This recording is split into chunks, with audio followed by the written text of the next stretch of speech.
စစ်သူကြီးအိုကြီးဟာသူ့သမီးအစားထိုးခံလိုက်ရမှန်းတစ်ချက်ကြည့်ရုံနဲ့တင်ရိပ်မိသွားခဲ့တယ်။အခုသူ့ရှေ့မှာရှိနေတဲ့အတုအယောင်မလေးရဲ့တကိုယ်လုံးမှာဆင်ញမ်းထားသမျှအရာအလုံးဟာသူစစ်မြေပြင်မှာဆယ်စုနှစ်တစ်ခုကြာရှိနေစဉ်အတွင်းသမီးရင်းလေးအတွက်အထူးတလဲရှာဖွေစုဆောင်းပေးခဲ့တဲ့ယတနာတွေဖြစ်နေလို့ပါပဲ။စစ်သူကြီးရဲ့မိကွန်းတွေရှိမှာအတုအယောင်မလေးကစင်ကြေပေးဖို့စူးစမ်းနေပေမဲ့စစ်သူကြီးအိုကြီးကမိမိရဲ့တွေးသားအရင်းအချာကိုမမှတ်မိပဲရှိပါမလား။မွေးစားသားအချို့ကအမှန်တရားကိုဖွင့်မပြောဘဲဖုံးကွယ်ထားကြတော့မူစစ်သူကြီးအိုကြီးဟာဓာတ်ကိုတိုက်ရိုက်ဆွဲထုတ်ပြီးအမှန်တိုင်းပြောဖို့ချင်းချောက်လိုက်တော့တယ်ဒီတော့မှပဲသမီးရင်းလေးဟာသူတို့ကြောင့်လူတက်ကွင်းလိုနေရာမျိုးဖြစ်တဲ့ရန်ယူလောအဆောက်အုံစီအပို့ခံလိုက်ရမှန်းသိလိုက်ရတော့တယ်စစ်သူကြီးအိုကြီးဟာဒေါသအလိမ့်လိမ့်ထွက်သွားခဲ့ရပြီးသူကိုယ်တိုင်ကျွေးမွေးဆောက်ရှောက်ခဲ့တဲ့သူတွေဟာအခုလိုကျေးဇူးကမ်းမဲ့သူတွေဖြစ်နေလိမ့်မယ်လို့မထင်ထားခဲ့မိဘူးဒါပေမဲ့အခုချိန်ဟာစရင်ရှင်းရမယ့်အချိန်မဟုတ်သေးတာကြောင့်သူဟာလူတွေကိုအမြန်ခေါ်ဆောင်ပြီးရန်ယူလောစီချက်ချင်းချင်းနှင်းဝင်ရောက်သွားခဲ့တယ်နောက်ဆုံးမှာတော့ထင်းကိုတောင်ပြက်ထဲမှာတကိုယ်လုံးဒဏ်ရာဒဏ်ချက်တွေနဲ့တွေးရိုင်တဲ့လဲကျနေတဲ့သမီးဖြစ်သူကိုရှာတွေ့ခဲ့ရတယ်သမီးရဲ့တနာဆက်ပွဲတွေးပြက်ချင်စရာအခြေအနေကိုမြင်လိုက်ရတဲ့စစ်သူကြီးအိုကြီးဟာမျက်ရည်တွေထိမ့်မနိုင်သိမ့်မရစီးကျလာခဲ့ရတယ်သူ့ရဲ့ငိုကြွေးတံကိုကြားလိုက်ရတဲ့အခါမှာတော့သမီးလေးဟာမနှဲရုံကန်ပြီးတတိပြန်လဲလာခဲ့ရှာတယ်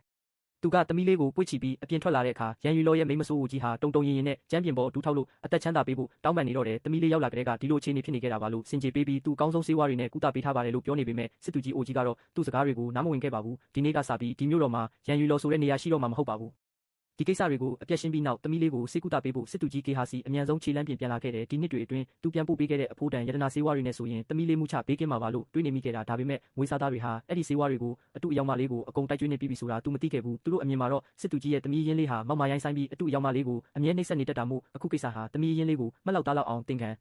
စပေးလိုက်တာလို့ပဲသတ်မှတ်ထားကြတာစစ်သူကြီးအိုကြီးအဖိုးတန်ဆေးဝါးတွေကိုလိုက်လံရှာဖွေတဲ့အခါကျမှပဲဆေးဝါးအလုံးကိုမွေးစားသားတွေကဖြုံးတီးပစ်လိုက်ပြီဆိုတာသိလိုက်ရတော့တယ်စစ်သူကြီးရဲ့ဒေါသတကြီးမင်းမြတ်မှုအောက်မှာသူတို့အလုံးတစ်ခုမှပြန်မပြောရဲပဲနှုတ်ဆက်နေကြတယ်အဲ့ဒီအချိန်မှာအတုအယောင်မလေးကအခွင့်ကောင်းယူပြီးကျမ်းပြင်ပေါ်ဒူးထောက်ချလို့တာသမီအဖြစ်အတိမတ်ပြုတဲ့အခမ်းအနားကိုအတင်းကျပ်လှုပ်ဆောင်ဖို့စူးစမ်းနေပြန်တယ်စစ်မြေပြင်မှာဆယ်စုနှစ်တစ်ခုကြာဖြတ်တန်းနေရစဉ်အတွင်းသမီးဖြစ်သူကြုံတွေ့ခဲ့ရတဲ့နှိမ့်ဆက်ညှဉ်းပန်းမှုတွေကိုတွေးမိတိုင်းစစ်သူကြီးအိုကြီးဟာရင်ထဲမှာဒေါသမီတွေတောက်လောင်လာရတဲ့ဒီအတုအယောင်မလေးကိုကိုယ်တိုင်လက်စားတက်ပြီးကလဲစားချေခြင်းစိတ်တွေပြင်းထန်နေမိတာအတုအယောင်မလေးကစင်ကြေပေးဖို့စူးစမ်းနေတော့မှပဲစစ်သူကြီးအိုကြီးကသူမကိုကျမ်းပြင်ပေါ်ဆွဲချပစ်လိုက်တယ်ဒီမြင်ကွင်းကိုမြင်ရတဲ့မွေးစားသားတွေဟာရင်ကျိုးမတက်ခံစားရပြီးစစ်သူကြီးအိုကြီးကိုသမီးလေးအပေါ်ထပ်ပြီးလက်ပါမယ်ဆိုရင်တားအဖအဖြစ်ကနေပြက်ဆဲပါမယ်လို့ချင်းချောက်လာကြတယ်ဒါပေမဲ့မကြခင်မှာပဲစစ်သူကြီးအိုကြီးကိုယ်တိုင်သူတို့အားလုံးကိုအပြက်ရှင်းပစ်တော့မယ်ဆိုတာသူတို့မသိကြရှာဘူးအဲ့ဒီအချိန်မှာပဲဒဏ်ရာရထားတဲ့သမီးအရင်လေးတတိယလာပြီးပါဇက်ကနေအဖေလို့တစားစားအော်ဟစ်တန်းတရှာတယ်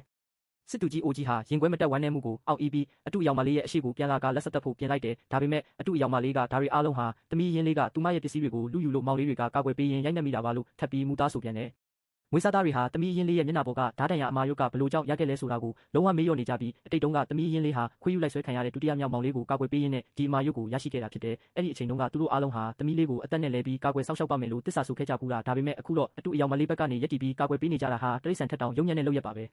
တွေးမိလေဒေါသထွက်လေဖြစ်ရတဲ့စစ်သူကြီးအိုကြီးဟာအတုအယောင်မလေးရဲ့တွေးကြောတွေကိုချက်ချင်းပဲဖျက်တောက်လိုက်တော့တယ်သမီးဖြစ်သူခံစားခဲ့ရသမျှနာကျင်မှုတွေကိုသူမစီအစပေါင်းများစွာပြန်လဲပေးဆက်စေခြင်းလို့ပါပဲအဲ့ဒီအချိန်မှာပဲအိမ်ရှိမင်းသားကရုတ်တရက်ချင်းနှင်းဝင်ရောက်လာပြီးစစ်သူကြီးအိုကြီးကိုဘာမှလို့ဒီလောက်အထိရဲတင်းနေရတာလဲလို့ဒေါသတကြီးမေးခွန်းထုတ်လာတယ်